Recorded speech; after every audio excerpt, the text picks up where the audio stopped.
Itu pokok bahasan pengendalian persediaan. Nah, isu inventory ini memang sudah umum ya. Tapi apa bedanya perencanaan dan pengendalian persediaan standalone di satu perusahaan tunggal dengan perencanaan dan pengendalian persediaan dalam konteks rantai pasok yang melibatkan banyak aktor, banyak pelaku, ya, mulai dari supplier, manufacturer, distributor, dan retailer. Nah, suppliernya bisa banyak, manufakturnya juga bisa banyak, distributornya juga bisa banyak, retailer juga bisa banyak, gitu ya. Jadi kan cukup complicated lah. Gitu.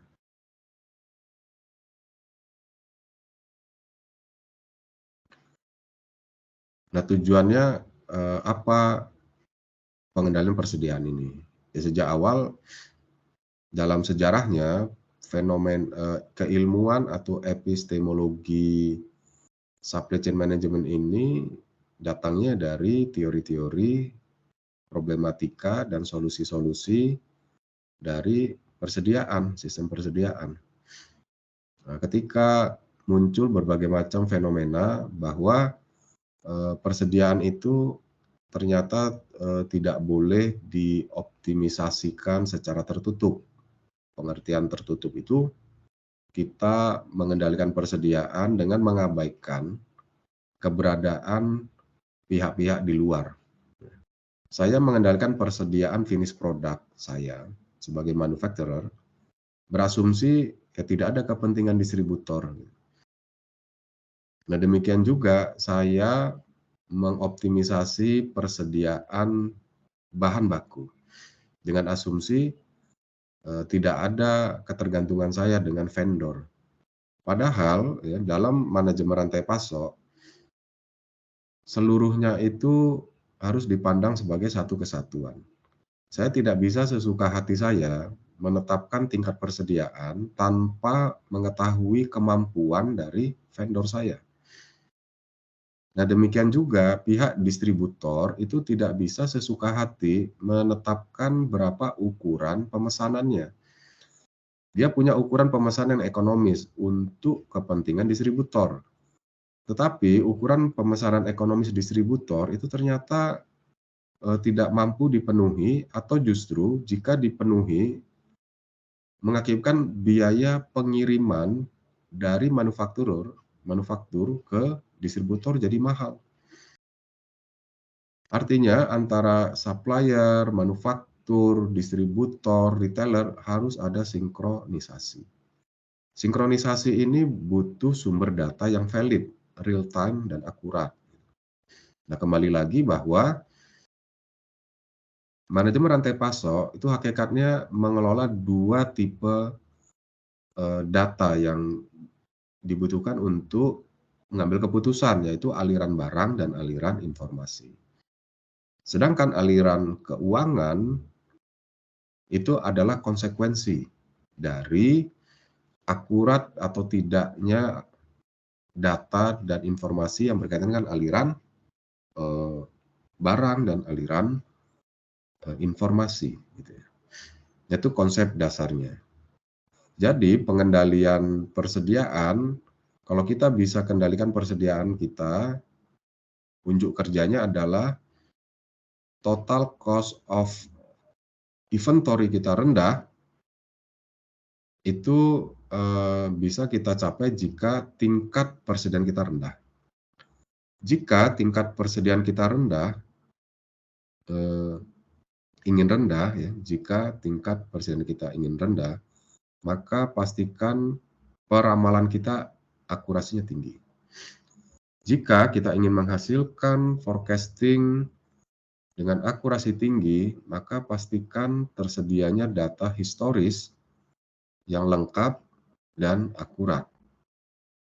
Jika kita ingin memiliki data dan informasi yang lengkap dan akurat, maka kita harus menyiapkan seperangkat teknologi penyimpanan data. Nah, itu konsep dasar pengelolaan persediaan dalam konteks manajemen rantai pasok. Aktivitasnya itu ada dua. yaitu merencanakan persediaan. Ini berkaitan dengan mengidentifikasi permintaannya itu sendiri dan forecasting.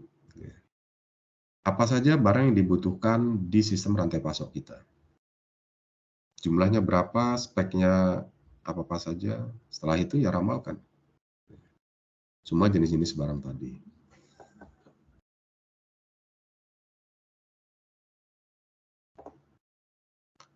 Berikutnya adalah inventory control. Inventory control. Ini berkaitan dengan barang yang sudah ada, maka bicaranya pengelolaan stok. Bicaranya siklus pemesanan. Supaya apa? Supaya terjamin ketersediaan barang-barang tersebut. Itu disebut namanya inventory control, yaitu mengelola stok dan siklus pemesanan. Apa yang khas ya, persediaan dalam manajemen rantai pasok dibandingkan dengan persediaan konvensional dalam pengertian stand alone ya. Persediaan pada perusahaan yang berdiri sendiri. Ya, dalam sistem persediaan rantai pasok, persediaan dapat terdistribusi di seluruh rantai pasok. Dari pemasok hingga produsen, sampai dengan distributor, sampai dengan pengecer. Nah, ini artinya setiap aktor di dalam rantai pasok itu punya akses dan tanggung jawab ya, terhadap persediaan tertentu. Vendor itu punya tanggung jawab menjamin tersedianya raw material bagi manufaktur. Bagi vendor, itu adalah finish produk mereka. Bagi manufaktur, itu adalah bahan baku. Nah, demikian juga bagi distributor, mereka juga butuh kepastian dan jaminan persediaan di manufaktur tersedia. Demikian juga di retailer. Artinya setiap aktor punya tanggung jawab inventory untuk produk masing-masing.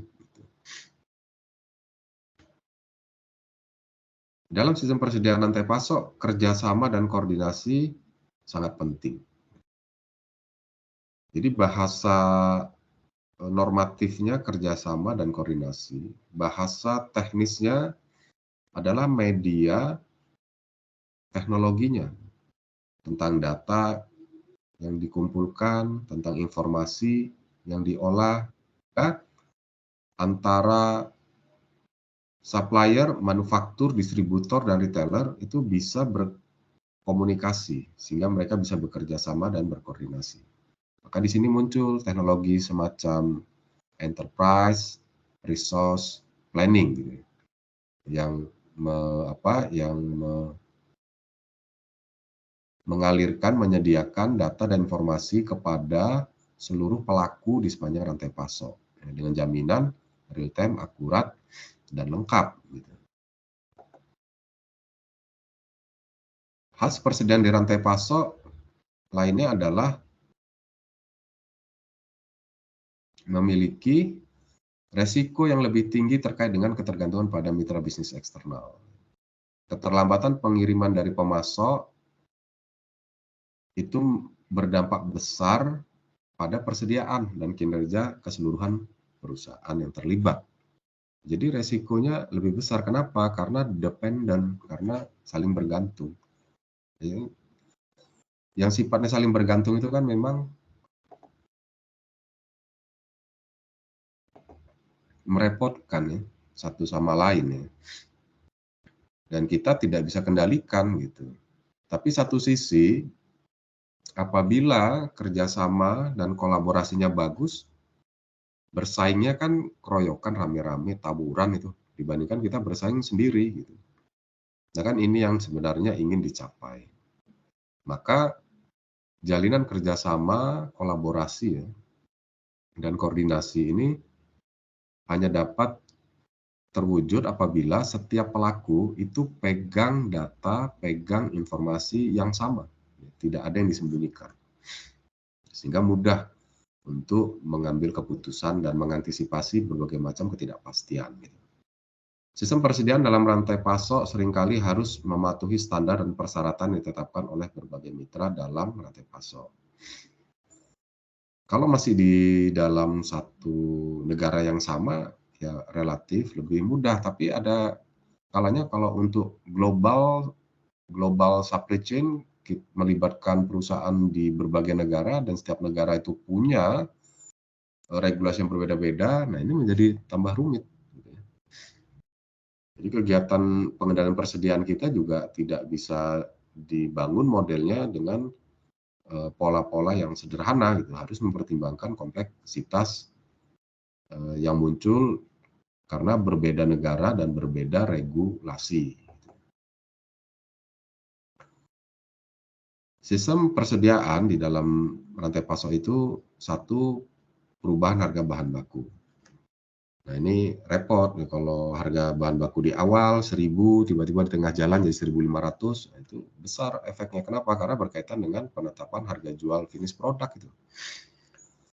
Kalau bahan baku harganya naik, ya tentu harga menjadi naik. Rantai pasoknya panjang. Ini yang menjadi persoalan, semakin panjang rantai pasok, maksudnya semakin panjang rantai pasok ini, pelaku-pelaku yang terlibat di rantai pasok itu lapisannya sangat banyak. Ada supplier tingkat 1, supplier tingkat 2, supplier tingkat 3, baru sampai ke manufaktur. Dari manufaktur ada distributor tingkat 1, distributor tingkat 2, baru sampai ke retail. Nah itu kan panjang sekali. Nah semakin panjang, semakin banyak yang terlibat, maka tingkat ketergantungan kita semakin tinggi. Akibatnya tingkat resiko, tingkat ketidakpastiannya juga meningkat. Akibat berikutnya adalah tingkat resikonya juga akan meningkat. Itu masalah, sehingga problematika inventory di sistem rantai pasok ini ada kalanya membahas ya, model-model yang membahas tentang sebaiknya seberapa panjang rantai pasok kita, sehingga kita bisa kendalikan persediaan ini. Berikutnya kualitas dan keandalan pemasok. Nah, ini beririsan persoalan persediaan dengan persoalan pemilihan vendor.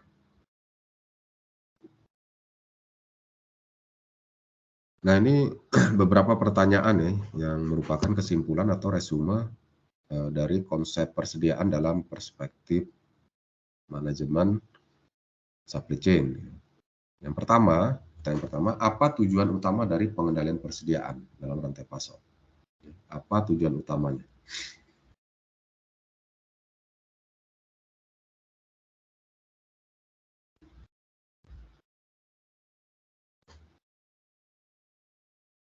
Memenuhi permintaan pelanggan ya, dengan biaya yang minimal.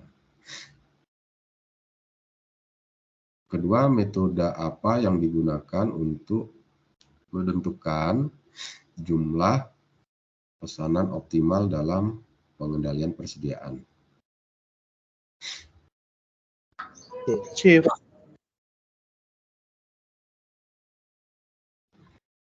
Kalau peramalan, ya nggak ada hubungannya dengan pemesanan. GIT nggak ada hubungan pemesanan. ABC klasifikasi, kalau EOQ adalah ukuran pemesanan. Apa yang dimaksud dengan just in time dalam konteks inventory?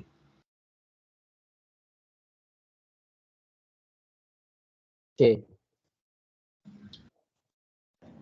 Masuk barang hanya saat diperlukan. Jadi memang tidak ada gudang, tidak ada gudang. Yang ada adalah kartu Kanban. Jadi inventory itu ada 3 secara umum: inventory bahan baku, inventory work in process, work in progress, WIP ya, WIP, dan inventory finish product. Just in time ini hakikatnya juga tetap punya inventory, yaitu inventory work in process, yaitu bahan yang sedang menunggu diproses, sehingga penumpukannya itu tidak ada di gudang, penumpukannya itu ada di area kerja mesin dan peralatan, ya di dekat mesin proses itu.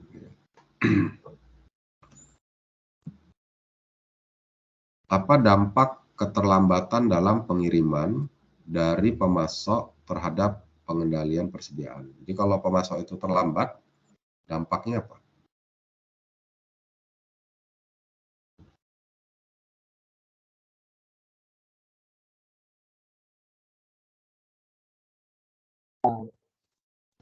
apa? Ya, meningkatkan biaya penyimpanan. Logika rasionalitasnya apa? Keterlambatan dalam pengiriman dari pemasok terhadap pengendalian presiden kok bisa meningkatkan biaya penyimpanan? Ya karena keterlambatan ini mengakibatkan peningkatan tumpukan bahan baku di sisi manufaktur gitu.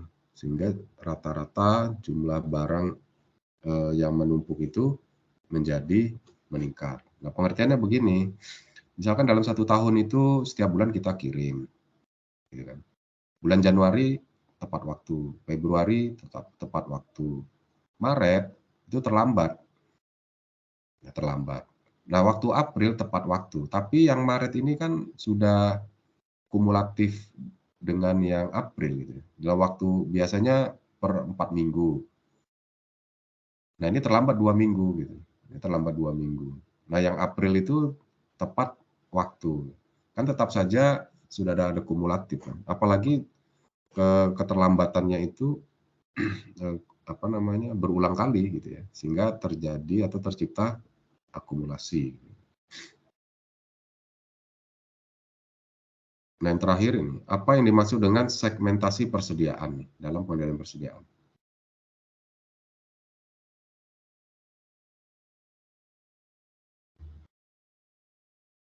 B. Memisahkan persediaan menjadi kategori berdasarkan tingkat pentingnya.